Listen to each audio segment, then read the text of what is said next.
You're watching the greatest television show in history, other than The Apprentice, Liquid Lunch on Newsmax TV. Hey, welcome back. Oh, it's All you. right, exactly. Hey, it's I'm it's pulling me. a You move Zen- your lips, I'll talk. I'm pulling a Zen Welcome Sam's. back. That's right. We heard a couple of months ago that when President Trump was speaking with reporters after trying to update everybody on the trade talks, he said that he was the chosen one. You remember? He looked up and said, "I am the chosen one." It was pretty funny. It was one of his better moments. Well, apparently he's not the only one who thinks so. Outgoing Energy Secretary, or I guess at this point he's former Energy Secretary, Rick Perry, had something similar to say over the weekend. Take a look at this. Used imperfect people all through history. King David wasn't perfect. Saul wasn't perfect. Solomon wasn't perfect. And I actually gave the president a little one-pager on those Old Testament kings about a month ago. And I shared it with him. I said, Mr. President, I know there are people that say, you know, you said you were the chosen one. And I said, you were. I said, if you're a believing Christian, you understand God's plan. There you have it. Rick Perry says Donald Trump is the chosen one.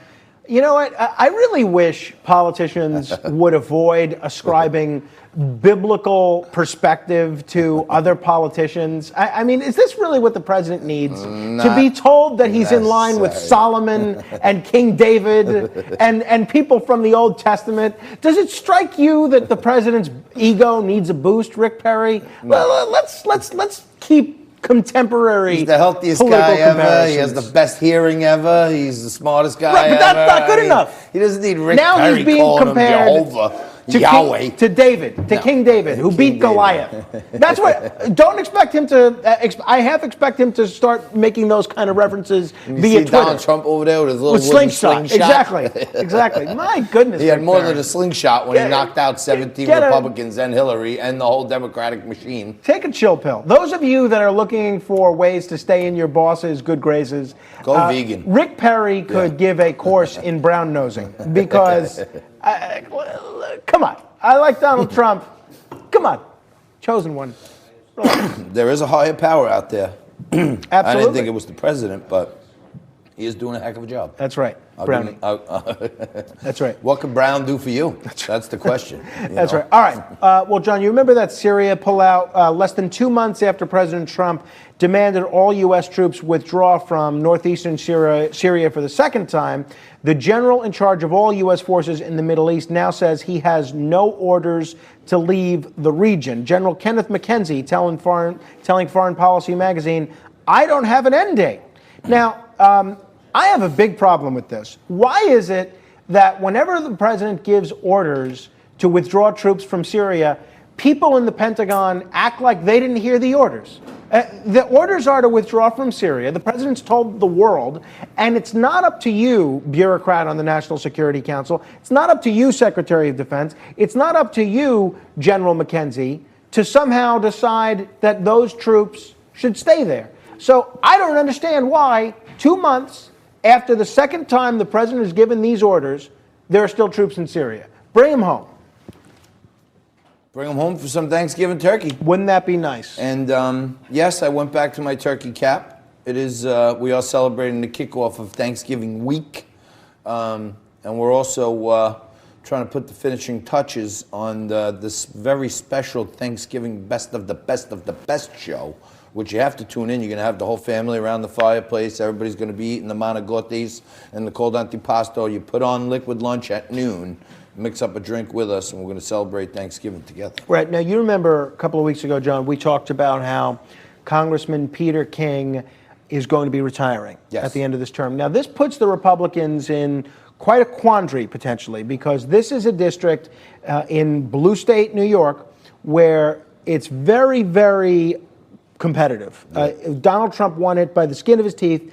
Peter King won it by the skin of his teeth in 2018. And since then, it's only gotten more Democrat. So a lot of people are scratching their heads wondering, who's the right Republican to keep this Peter King seat in Republican hands? And I don't know if you picked up the New York Times today. I'm not a Republican. But a lot of people are speculating that the right Republican for this particular seat might be Donald Trump Jr.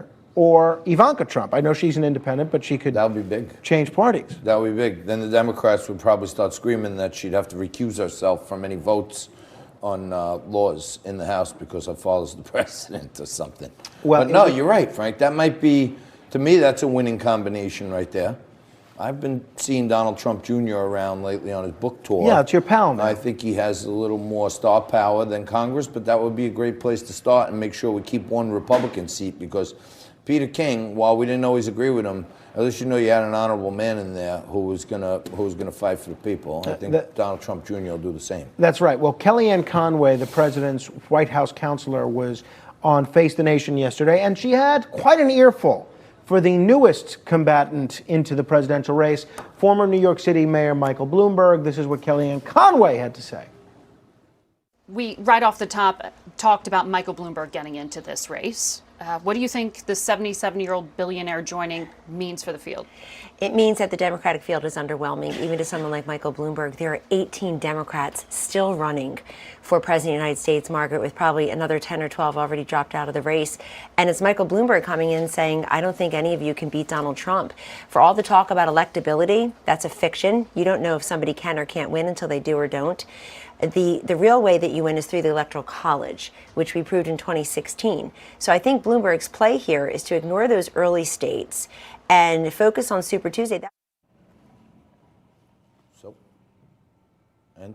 You agree? You disagree? Yeah, I mean, I agree. Were you even paying attention? Yeah, I heard The shot what she came said. back in on you and you were looking at you? Well, I'm trying to update you on the news that's happening. And I'm Well, I reading- know. When I see the one shot on you, I'm thinking that's your cue to talk. All right. Well, hey, I'm over here basting my turkey. had I been informed that we were going to come back with me, I would have had something very witty to say. Instead, I was reading this terrific article in Black Time magazine, which you could read as well at blacktimemagazine.com, on one of our guests last Wednesday, Sarah Johnson Kaplan, with some great photos of both you and me in there. Really? Yeah. I have a great photo. I'm as shocked as anybody. Take Can a look you at turn that. it around? Well, Maybe- I don't know if maybe, people are going to be Maybe they able can to see it. I don't know. Disregard all the So, pornography that might Sarah. be on the tab. See, that's John. Wow. Is there any Frank? Well, it's tough for me to do this upside down. You can do it. You can do it. Come on, big boy. There you go. Oh, you're good at this. No, All right, it's not going to yeah. happen. Oh, All wait right. a minute. That's me. There he is. There he is. You blew past it, but yeah. That was me. For those Trust of me. you watching at home, you can't even believe what's happening in the studio. We're fixing it up. We're shining the whole thing up. It's like it's becoming like the place to be. Like not just the set, but what's going on off the side of the set. You got to tune in to the best shots of Liquid Lunch on Saturday to see all the zany things going on behind the scenes and what goes into the making of Liquid Lunch every day, which is a scary proposition. It's like going inside the sausage factory, really. That's right. It's what you see behind the scenes and what actually comes out is a beautiful, nice, spicy sausage. Two different things. The process behind it is not as pretty. That's for sure. I must admit, but it's entertaining. Yeah. That's for Speaking sure. of pretty, we have William McLarnon joining us next. Former model. Former model. And one of the up-and-coming characters on $1 Million Listing. And we're going to talk about continuing coverage of these 20 million homes that are going to come available from baby boomers who are passing, and how that's going to cause a glut on the real estate market. And when you're on $1 Million Listing, you're Or an as expert. our associate producer, formerly our senior producer, Nico Romano, said, it will cause a gluten housing market. Oh, okay, so we're going to talk about gluten-free housing after this with former model and $1 million agent Will McLarnon right after this.